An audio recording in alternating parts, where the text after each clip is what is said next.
This is the ABC Evening News with Harry Reasoner and Barbara Walters, who is on vacation, and also Sam Donaldson in Washington. Wholesale food prices shoot up again, disappointing White House economists. I'm Dan Kortz. The unemployment rate hits its lowest level in 4 years. I'm Stephanie Levinson. A Ford Pinto crashes and burns in yet another tragic accident. I'm Bettina Gregory.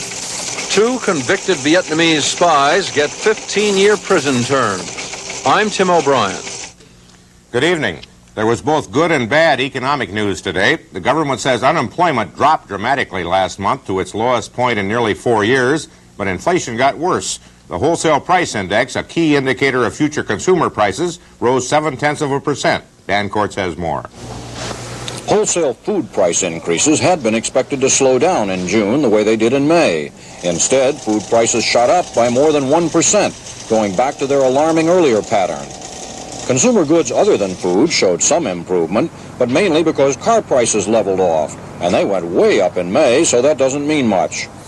Non-durable items like textiles, house furnishings, tobacco, and heating oil rose a lot faster last month.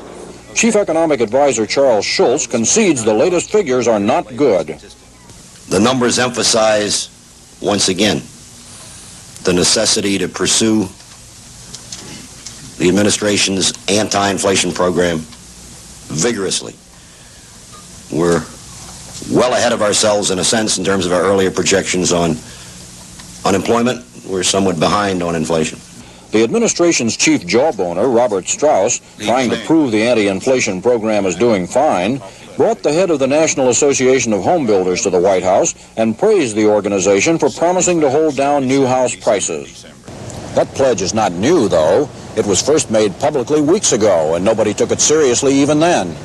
White House officials also like to point out that it'll take time for their program to work. But the figures for half the year are now in, and they show inflation getting worse, not better. Dan Kortz, ABC News, Washington. Some economists believe there is a trade-off between inflation and unemployment, that when one goes up, the other goes down. Other economists aren't so sure, but it is a fact that along with today's bad news about inflation came good news about unemployment. The Labor Department reported that the June unemployment rate dropped a startling 0.4% to 5.7%. The lowest figure in 4 years. More on that from Stephanie Levinson. A record number of teenagers found jobs in June, and that accounted for the unexpectedly large drop in the unemployment rate. Ironically, while the rate of unemployment went down sharply, the actual number of people without jobs went up. Representatives of the Labor Department explained to the Joint Economic Committee that part of the reason for this disparity is a statistical device which adjusts the figures according to the season. Still, the June report raised serious doubts about the accuracy of the unemployment figures. Is there any way you can tell us on the basis of past experience how much reliance we can place on this June figure of unemployment, this drop of 5.7%? As you imply, we always have to take the June figures with just a little bit of caution because of the huge influx into the labor force. If somebody had asked me what I expected this month, I would not have expected this sharp decline in unemployment. The surprise with which everyone at this hearing greeted the good news on June unemployment may be interpreted 2 ways. Either the economy is doing much better than expected, or something is suspect with the government's numbers. Stephanie Levinson, ABC News, Washington. Statistics on unemployment and inflation attempt to index the problem, but the problem itself is to be found in the way people live. ABC's Richard Make visited a city whose inflation rate generally reflects the national average, Danville, Illinois. Little Ryan Mott gets a haircut in his backyard. It's an effort by his parents to save $4.50 and trim expenses. Next door to the Motts, John and Nancy O'Reilly live in a rented house, trying to scrape up enough cash to buy a home. But the going is tough. Utility costs keep rising. Their food bills now average $60 a week, up $10 to $15 from last year. Well, it's not very encouraging. You work hard, you try to save money, but you seem to not really get anywhere. Now that Nancy is pregnant, she has quit her job, depriving the family of $250 a month they were saving to buy a house. The only way we would get ahead is for me to go back to work full-time bring home an income, and then we could possibly save that much more money. But part of it would go for expenses with the increases. So I don't see any way out. Like millions of other Americans, many Danville residents have well-paying jobs at several major industries. But a healthy economic base has not made the community immune to inflation. City officials had to impose a job freeze to reduce costs and hold the line on taxes. And the town continues to operate its old library because cost-conscious taxpayers turned down a proposal for a new one. Here in downtown Danville, merchants say that inflation is changing buying habits, that people are much more particular about what they buy, and that they're shopping the sales more than ever. Danville residents are spending more and saving less. Maxine Beckert is closing her savings account. She and her husband may need the money to supplement their Social Security income. The couple will sell their Danville home and live in a trailer in Florida. Of course, there's no taxes for us down there, just a small, tax like they have on automobiles, and that's it. So you don't have to put up with paying property taxes like you did No property here. tax, And that's a big help to you? Oh, yes. Like millions of other Americans, Danville residents find that coping with inflation means sacrifice. They struggle and change their lives to keep up with today. Tomorrow is a dream which, for now, they can't afford. Richard Make, ABC News, Danville, Illinois. One happier note, at least one consumer item may become more affordable, a cup of coffee. Reflecting lower world prices, the Folger and Hills Brothers coffee companies today cut the wholesale price of ground coffee 20 cents a pound to $2.73 a pound. The lower prices should be reflected on supermarket shelves within a month. Coming up, Bettina Gregory on a fatal crash involving a controversial car. Ladies and gentlemen, you are about to see Donald O'Connor scratch his feet. He does it when he's bothered by the itch and irritation of athlete's foot, and that could mean trouble. Donald uses Absorbine Jr. to stop the itch in seconds. It kills fungus on contact, and it keeps on working to help heal athlete's foot. So treat your athlete's foot with Absorbine Jr. and let your feet do their stuff.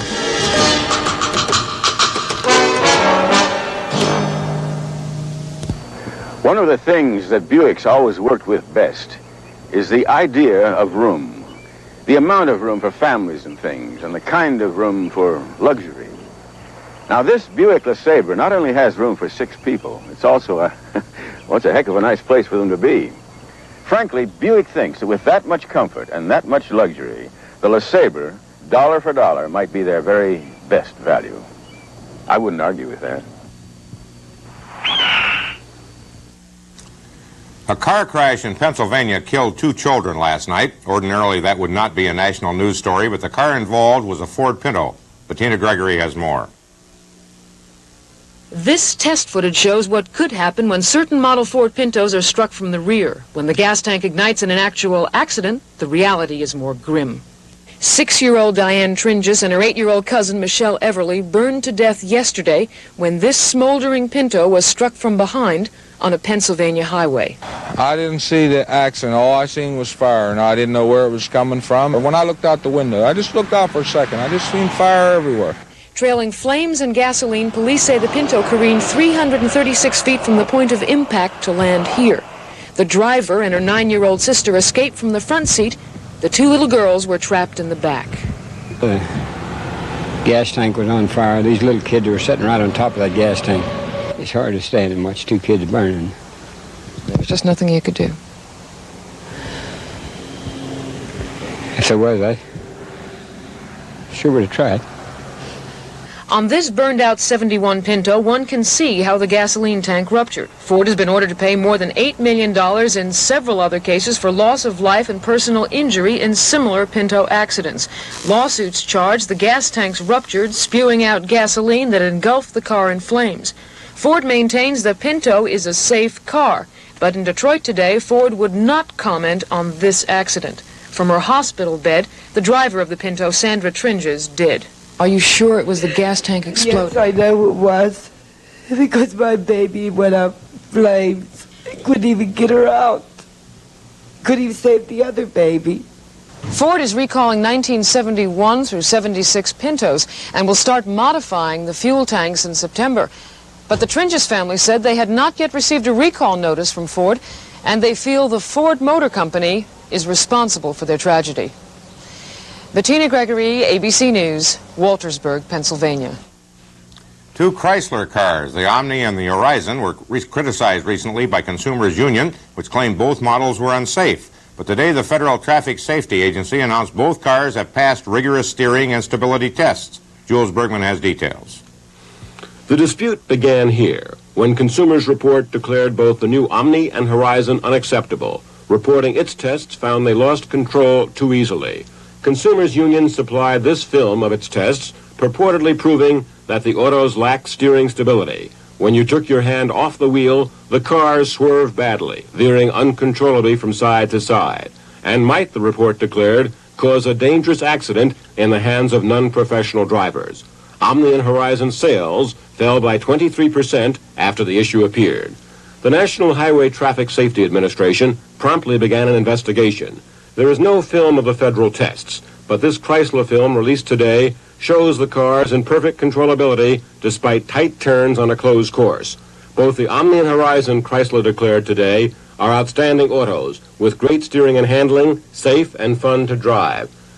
Consumers Union calls the federal study premature, saying it has reports of 2 steering accidents. Chrysler says there have been no such accidents. The Federal Safety Agency also says it has no such reports and that the Omni and Horizon are safe to drive. This is Jules Bergman, ABC News, New York. An unwelcome newcomer arrived on U.S. shores last February, a strain of flu virus known as the Russian flu. At one point, 3/4 of the midshipmen at the U.S. Naval Academy were down with the illness, and it quickly spread, especially to other college campuses. Today, doctors at the Center for Disease Control in Atlanta ended a 2-day symposium on a vaccine for Russian flu to be offered this fall. Bob Serkin reports. These health experts say an estimated 40 million Americans suffering from chronic debilitating illnesses such as heart and lung disease will need the new Russian flu vaccine. More specifically, the vaccine, which also protects against A. Texas and Hong Kong varieties of flu, should be given in 2 injections 4 weeks apart to persons under age 25 with chronic illnesses. Chronically ill persons over age 25 need only 1 injection. All those over age 65 should receive a Russian flu shot. Distribution of the new vaccine will be done largely through private doctors, but states may distribute it on a voluntary basis with government help. Doctors admit swine flu vaccine problems 2 years ago may make a number of persons apprehensive about the Russian vaccine. We are saying, indeed, there are complications to influenza vaccine. They are either mild or, if serious, they are very uncommon. The risk of influenza disease so far outstrips those risks of the vaccine that we think the American people have the right to know that they benefit from receiving the vaccine. Doctors here say they can't predict exactly how many Americans will contract Russian flu, but they say they hope that pending federal legislation will enable them to vaccinate at least 16 million so-called high-risk persons during the next 2 years.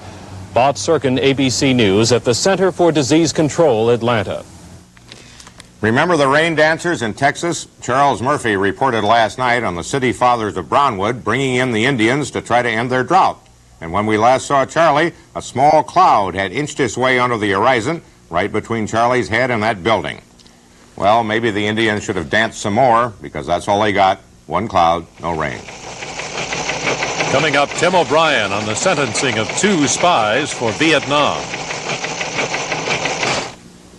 Oh, clumsy me. Janet, you seem so jumpy.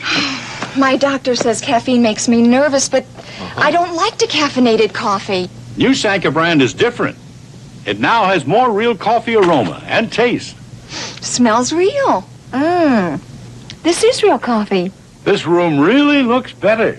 And I really feel better since I switched to Sanka brand. New Sanka brand decaffeinated coffee with more real coffee aroma and taste.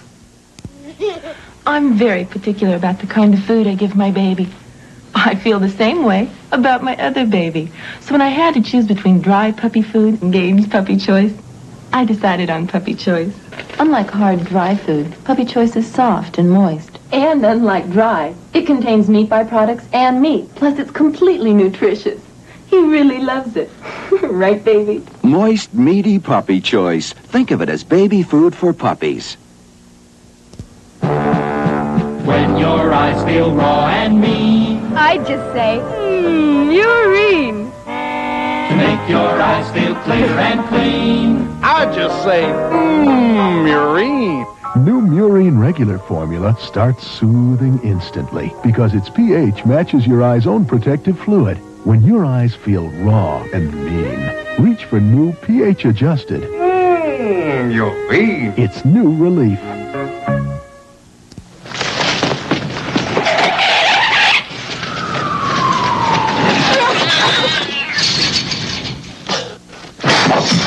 You're robbed on vacation.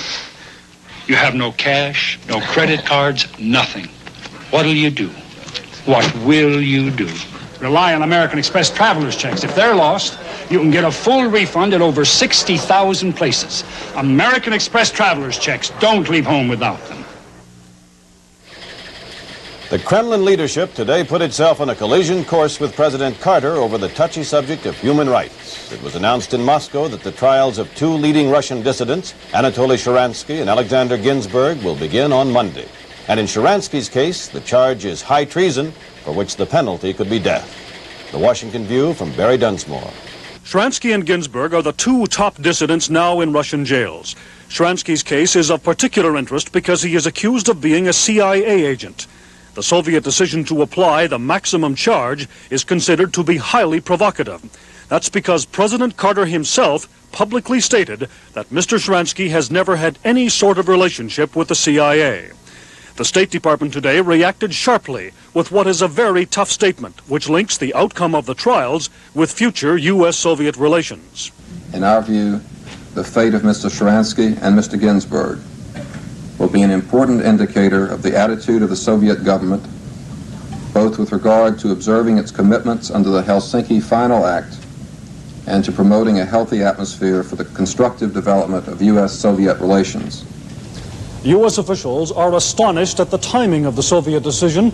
The trials begin on the eve of a meeting in Geneva between Secretary Vance and Foreign Minister Gromyko, which was supposed to mark an improvement in relations and perhaps even make significant progress toward a new strategic arms agreement.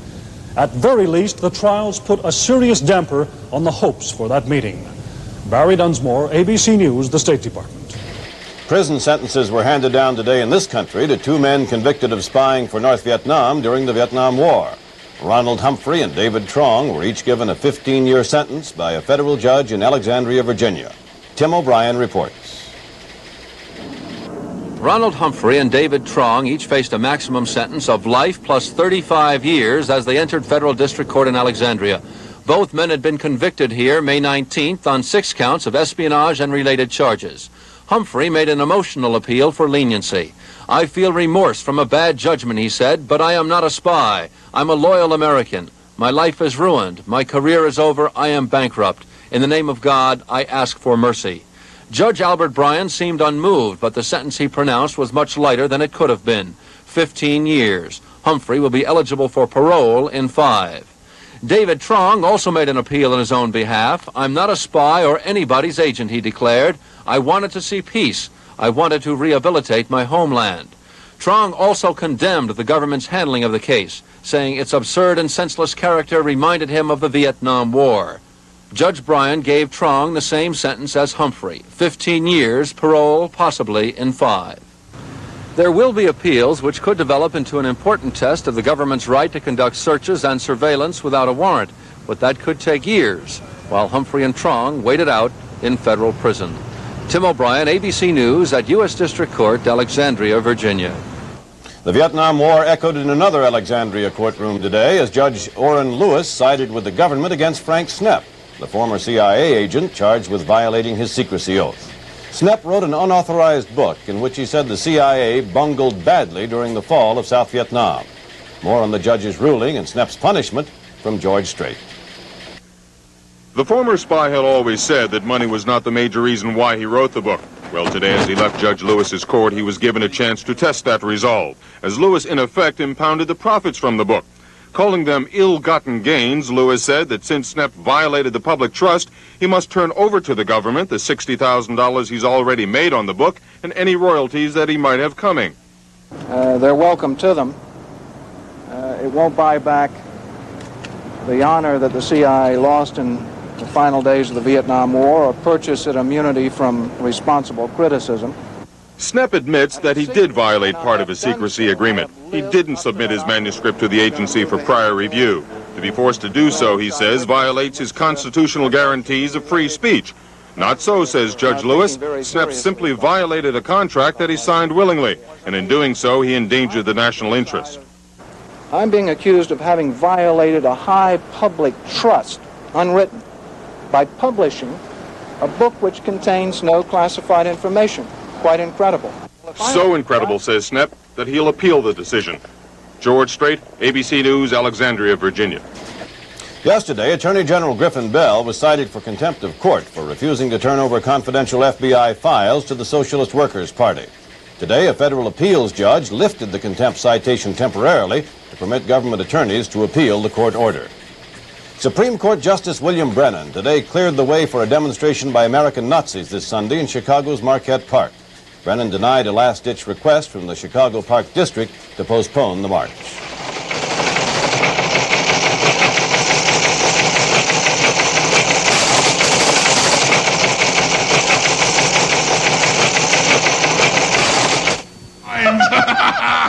What's the matter, Harry? Old chopper's coming loose, huh? Oh, boy.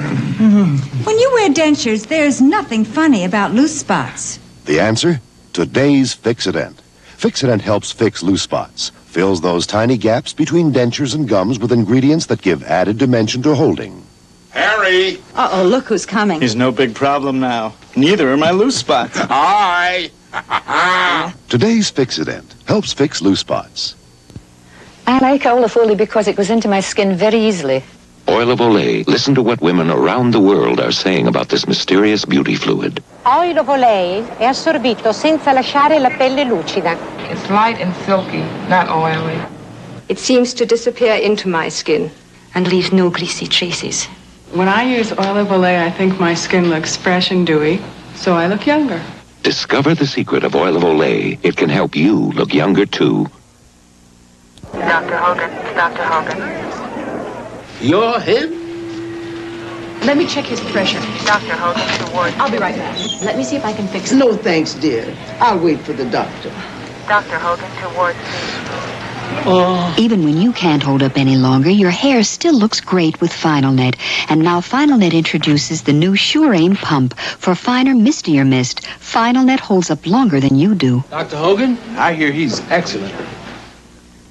I think people are more careful buying medicine these days. Bufferin works faster than my headaches. And it's got ingredients for stomach upset protection. Bayer doesn't. I'm careful to get an added relief action I want with Bufferin. The Tylenol can't provide. An added relief action in many cases that Tylenol never provides. An added protection Bayer and Anacin don't have. Bufferin is the only leading tablet with both. Now I'm careful to get both. A relief action I want and protection ingredients with Bufferin. The fighting in Beirut eased today. No major battles reported between Syrian troops and Christian militiamen. But there were some troublesome signs in the latest Middle East crisis. Syria reportedly has put its armed forces on what's called a war footing after Israel warned it would not tolerate continued Syrian shelling of Christian positions. More from Bill Siemens in Israel. The warnings were backed up overnight by what the Israelis called a reinforcement of their troops along the Lebanese border. The Israelis are not revealing, as usual, how many are involved. But the patrols and other activity that were visible today indicated that the buildup was a small one of supplementary troops sent to man tanks and cannon left in the area after the recent withdrawal from Lebanon. The buildup was certainly nothing like what preceded the attack on the PLO bases in southern Lebanon. The Israelis estimate that there are from 35 to 40,000 Syrian troops in Lebanon, more than half of them concentrated around Beirut. The Israelis fear that Syrian control of Lebanon would create a new front along a border that has never been a serious military threat in the past. In a war, the tough Syrian army would be in a position to outflank the Golan Heights and strike southward along the coastal plain towards the vital port and naval base at Haifa. Bill Siemens, ABC News in Israel. The State Department said today the Lebanese situation is very difficult and dangerous. The U.S. has held urgent consultations with all parties, but direct American military action in Lebanon has been ruled out. Meanwhile, Egyptian President Sadat and the Israeli opposition leader Shimon Peres arrived in Vienna today for upcoming talks. Doreen Kays has more on that story. Whenever President Sadat wants to talk peace directly with the Israelis these days, he seems to come to Austria. Today, he flew into Vienna on what is billed as a 5-day working visit and was greeted by Austrian President Kirchner. But Sadat is here because Chancellor Kreisky has arranged for the second time this year a meeting between the Egyptian leader and the Israeli opposition leader Shimon Peres. The two will meet this Sunday to discuss the latest Egyptian and Israeli peace proposals on the West Bank, Gaza, and the Palestinians. Some Egyptian officials hope the meeting will give the impression that there could be peace if someone other than Menachem Begin was prime minister. The Labour Party leader said on arrival today there's plenty to criticize about the new Egyptian peace plan, but he's here to discuss, not negotiate. The importance of the meeting, though, is that Sadat is capitalizing on Israeli dissension over peace, and Peres is playing his own politics, all in an effort, it seems, to undercut Prime Minister Begin and keep peace hopes alive. Doreen Kays, ABC News, Vienna. An upset at Wimbledon today. Martina Navratilova in the far court defeated her good friend Chris Evert to win the women's singles championship. The advantage went back and forth with a final score of 2-6, 6-4, 7-5. This was the final point.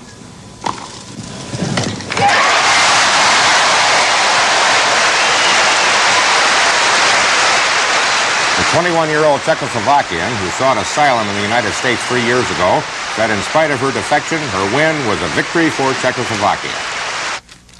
The Solomon Islands, where the World War II Battle of Guadalcanal took place, is the world's newest independent nation today. Great Britain ended 85 years of rule with an elaborate ceremony during which Prince Richard, the royal representative, read the Queen's message, first in English, then in the common tongue of Pidgin English, which went like this. Today, one fella, big day, country belong you fella. Queen want it belong you fella. All over the world, the word for great coffee flavor is Nescafé. We're the world's favorite brand of instant coffees. In America, Nescafé's great flavor comes two ways. We're the world's best-selling too.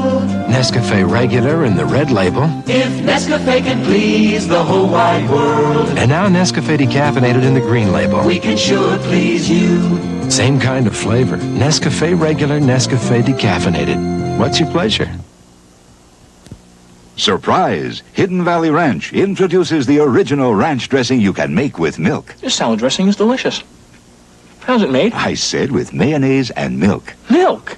Come on. It can't be that simple. Sure, Hidden Valley Ranch invented the secret blend of spices that make mayonnaise and milk delicious. Boy, me eating a salad dressing made with milk. That is the surprise of my life. Surprise yourself with the original flavor of Hidden Valley Ranch, the original ranch dressing that you make with milk.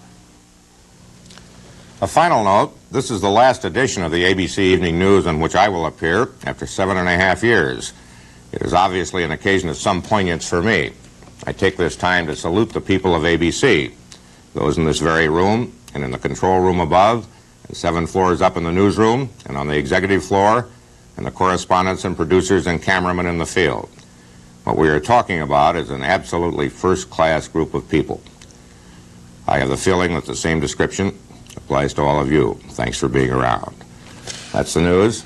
Good night and goodbye. Tonight, first time on television, Jeff Bridges, Susan Terrell, and Stacy Keach star in Fat City, the ABC Friday night movie. Watch tonight here on ABC. Hey there, aren't we lucky? Sitting in the sun, happy sights, appetites, eating hot dogs in a bun.